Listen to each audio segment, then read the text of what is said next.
네, 오늘은 전도서 8장 15절 말씀을 공부하겠습니다. 제가 한번 읽겠습니다. 이에 내가 희락을 칭찬하노니 이는 사람이 먹고 마시고 즐거워하는 것보다 해 아래서 나은 것이 없음이라.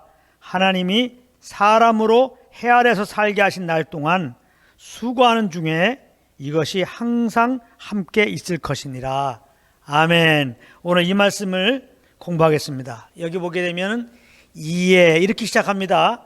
이에. 이 이에라는 말은 그러므로, 그런 뜻으로 볼 수 있습니다. 그러므로. 이 그러므로라고 하는 말은 그 앞의 내용을 받는 것이죠. 그 앞의 내용은 우리가 지난 시간에 공부한 것입니다. 14절 내용이죠.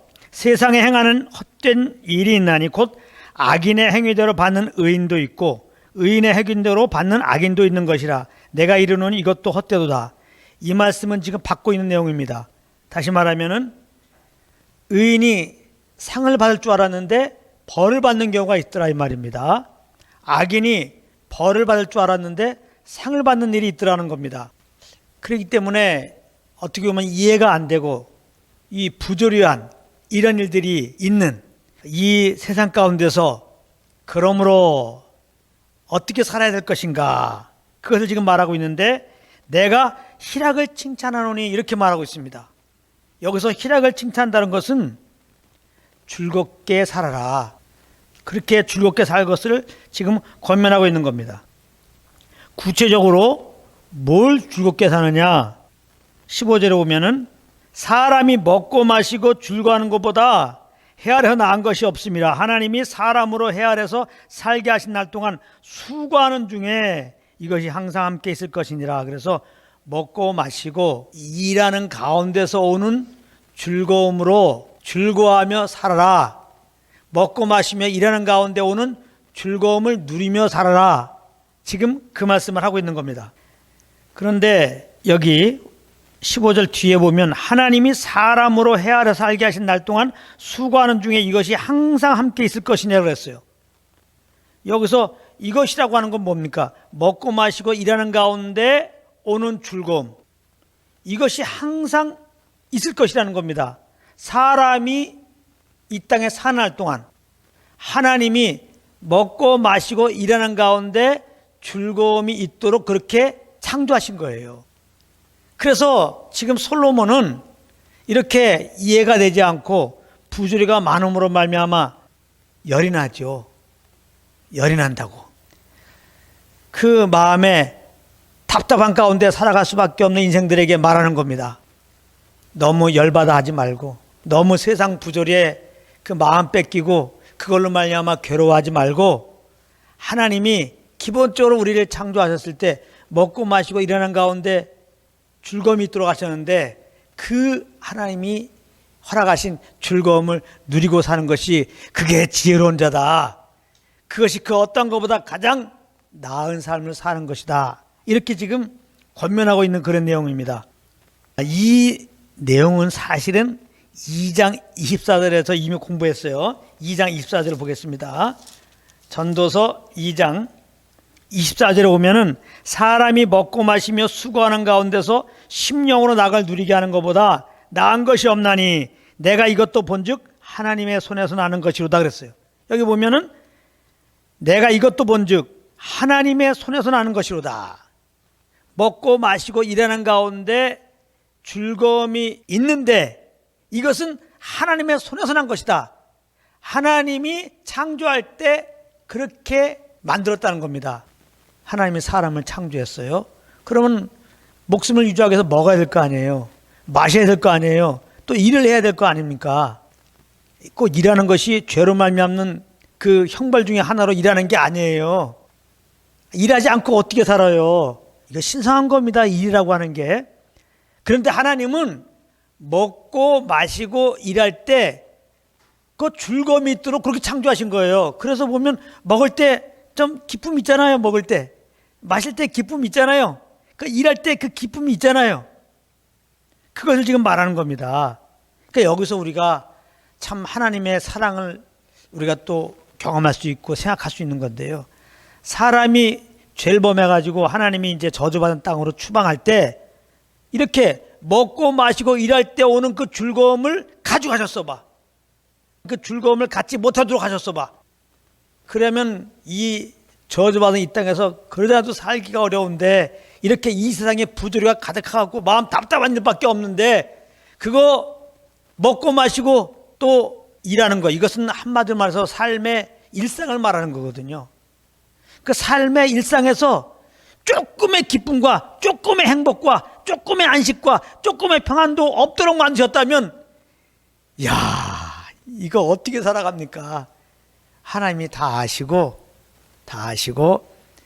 이 저주받은 땅으로 추방할 때도 이것은 하나님이 가져가지 않으신 거예요. 그냥 두신 겁니다. 그냥 먹을 때, 또 마실 때, 일할 때 우리의 일상 가운데서 기쁨을 누릴 수 있도록 계속 그것을 지금 허락해 놓은 것입니다. 그래서 가만히 보면은 하나님을 떠난 사람들이 그래서 저렇게 나름대로 좋다고 살아가는 것이 그 일상 가운데 하나님이 허락하신 그 기쁨을 누리기 때문에 저렇게 살아가는 거예요. 사람들이 여러 가지 스트레스 받다가도 이렇게 먹을 때 스트레스가 풀립니다. 마실 때 스트레스가 풀립니다. 일하면서 스트레스가 풀린단 말이에요. 이런 일상 가운데 스트레스가 풀린단 말이에요. 아이를 돌보는 재미라는 표현이 있잖아요. 아이를 돌보면서도 기쁨이 있어요. 힘든 것도 있지만 기쁜 것도 있단 말이에요. 일하는 것이 힘든 것도 있지만 기쁨이 있어요. 친구들 만나는 게 힘든 것도 있지만 기쁨도 있어요. 일상이 힘든 것만 있는 게 아니에요. 일상 가운데 소소한 기쁨들이, 행복들이, 평안들이 있습니다. 그래서 이런 것들이 있기 때문에 세상 사람들이 그래도 나름대로 이렇게 또 힘을 얻고, 일상 가운데서 힘을 얻고 또 이렇게 나름대로 이제 살아가고 있다 이 말입니다. 그런데 가만히 보면은 그 기쁨으로 계속해서 이런 삶을 살면 좋겠는데 사실 그렇지가 않아요. 하나님이 허락하신 기준으로 볼 때는 뭐 조금 누리고 살아요. 조금 누리고 산다고. 그래서 사람들 보게 되면은 그냥 기쁘고 즐겁고 행복하게 사는 것보다는 그냥 염려와 근심이 가득하고 원망과 불평이 가득 차서 안식 없이 평안 없이 그렇게 사는 것을 보게 됩니다. 그럼 왜 그럴까? 그것은 욕심 때문에 그래요. 욕심 때문에. 하나님을 떠난 인생들은 욕심 따라 사는 거거든요. 이 욕심 따라 살면은 하나님이 허락하신 일상에서 우리가 누리도록 한 그런 기쁨들, 그런 행복들, 그런 평강들을 누리지 못합니다. 누리지 못해요. 그래서 사실은 사람들이 정말 욕심 따라 이렇게 열심히 살면 살수록, 사람들이 열심히 살잖아요. 그건 욕심 따라 사는 거예요. 욕심 따라 열심히 살면 살수록 사실 하나님이 일상에서 우리에게 허락하신 그 즐거움과 행복함과 그런 기쁨들을 사실은 상대적으로 못 누리고 있는 겁니다. 그래서 사람들이 열심히 지금 살아가고 있는데 열심히 살수록 그 영혼은 지금 이렇게 공고한 가운데 있어요. 그래서 가끔 이렇게 행복지수를 조사를 하잖아요. 그러면 선진국보다는 후진국 사람들이 상대적으로 행복지수가 높아요. 아주 자기가 행복하게 산다는 거야. 왜냐하면 선진국일수록 경쟁이 치열하잖아요. 아주 욕심을 따라서 열심히 살아갑니다. 선진국일수록. 그러니까 일상 속에서 소소한 하나님 허락한 즐거움을 못 누리는 거예요. 그런데 후진국 사람들은 환경적으로 이렇게 비전이 없는 거예요. 뭐 더 이상 욕심내어 뭐 살만한 그게 없는 거예요. 뭐 더 이상 꿈을 가질 수도 없어, 여건이. 그러다 보니까 어떤 큰 비전을 두고 열심히 살아갈 게 없다 보니까 어쩔 수 없이 그냥 일상 속에서 이렇게 살아가다 보니 하나님이 일상 속에서 주신 그 즐거움, 그 행복함을 더 맛보게 되는 겁니다. 그래서 우리나라만 보더라도 한 80년대 이전까지 60년대, 70년대, 80년대만 하더라도 지금보다는 훨씬 행복했죠.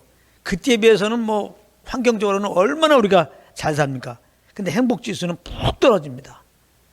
더 욕심이, 더 큰 비전이, 더 잘 살려고 하는 욕심들이 막 있다 보니까 하나님이 허락한 일상 속에서 주시는 그런 즐거움들을 못 누리는 거예요. 안타깝죠. 그렇기 때문에 오늘 하나님의 솔로몬을 통해서 희락을 칭찬하노니 즐겁게 살아라고 하는 권면은 무슨 말이에요? 욕심 없이 살아라, 그 말입니다. 욕심 없이 살아라. 인생들아, 욕심 따라 살지 말아라. 그러니까 욕심 없이 일상에서 그냥 주어진 일들을 감당하며 살아봐라. 거기에 기쁨이 있고 행복이 있는데 그렇게 사는 것이 이 땅에서 가장 나은 길이다. 그렇게 지금 권면하고 있는 겁니다. 그런데 우리가 그것을 모르는 바가 아니죠. 그걸 모르는 바가 아니죠. 욕심이 있어가지고 이렇게 마음의 평안이 없는 거, 욕심 때문에 마음에 안식이 없는 거 알죠. 그래서 욕심이 없이 살아가고 싶죠. 근데 그게 안 됩니다. 왜 안 됩니까? 왜 욕심 버려지지 않습니까? 하나님을 떠난 그 순간에 내가 주인 되어 살게 되는데, 내가 주인 되는 것은 욕심 따라 사는 거예요, 한마디로. 욕심을 버리려면 내가 죽어야 돼요. 나는, 하나님 떠난 나는 욕심 덩어리입니다. 욕심 덩어리. 정욕 덩어리라고요. 생각하고 말하고 행하는 게 다 욕심 따라, 이 정욕 따라 하는 겁니다. 그렇기 때문에 하나님 떠난 인생들에게 욕심 없이 살아라. 그것은 죽어라, 그런 말입니다. 죽어라. 죽지 않은 다음에는 욕심 없이 살 수 있는 길이 없어요. 그러면은 왜 하나님은 이 솔로몬을 통해서 우리가 도저히 따를 수 없는, 그러므로 맛볼 수 없는 이런 권면을 하게 하셨을까? 회개하고 예수 믿으라. 지금 그렇게 말씀하는 겁니다. 하나님 떠난 인생들아, 회개하고 예수 믿으라. 다시 말하면 거듭나라. 새 사람이 되라. 아담에 태어난 너희들은 죄덩어리다.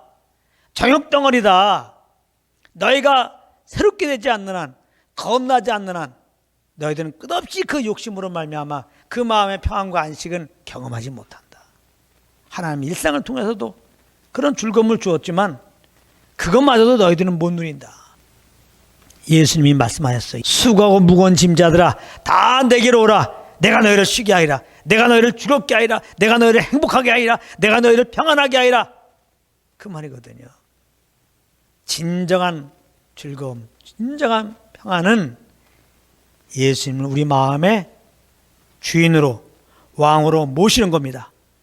그런 다음에 이제는 내가 그리스도와 함께 죽은 것을 알고 나를 부인하고 이제는 예수 믿고 구원받은 다음에 내 안에 왕으로 모신 그 주님의 통치 아래 사는 겁니다. 왕 대신 예수님의 그 인도함을 따라 사는 겁니다. 예수님은 예수 믿는 자들 가운데 성령으로 오셔서 성령으로 말씀하시거든요. 성령의 그 지배 아래 사는 겁니다. 성령의 인도함 따라 사는 겁니다. 그때 비로소 우리들은 정말 주님이 주시는 행복과 평안과 즐거움 가운데 다 기본적으로 가는 겁니다.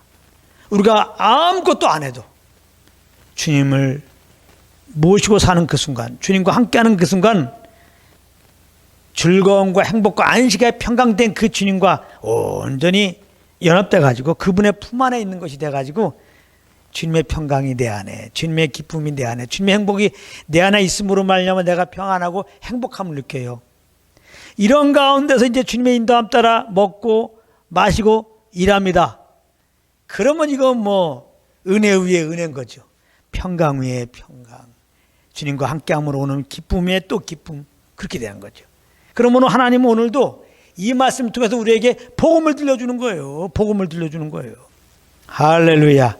여러분들이 오늘 말씀이 마음에 생명으로 임해가지고 아직까지 예수 안 믿으면 있다면 예수님 구주로 영접하시고, 예수 믿은 분들은 나는 그리스도와 함께 죽은 것을 인정하시고 내가 그리스도와 새롭게 된 거에 대해서 감사하시면서 나를 이렇게 인도하시는 그 주님의 지배 아래서 성령의 인도함을 따라 삶으로 말미암아 정말 기쁨 위에 기쁨, 평강 위에 평강, 즐거움 위에 즐거움의 삶이 되어서 이 주님의 즐거움의 즐거움을 경험하면요, 환난 중에서 즐거워하거든요. 이런 즐거움 가운데 주님을 예배하고 이 세상 사람들 가운데 이 은혜는 우리에게만 준 게 아니거든요. 누구든지 예수만 믿으면 똑같이 이렇게 구원받고 이렇게 주님을 쫓아 살면 즐거움에 즐거움을 누리는 복이 오기 때문에 주님 나라 갈 때까지 이 복음을 몰라서, 이 복음의 비를 몰라서 하는 자들에게 이 은혜의 복음을 증거하며 사는 그러한 여러분들 되시기를 예수님으로 축복합니다.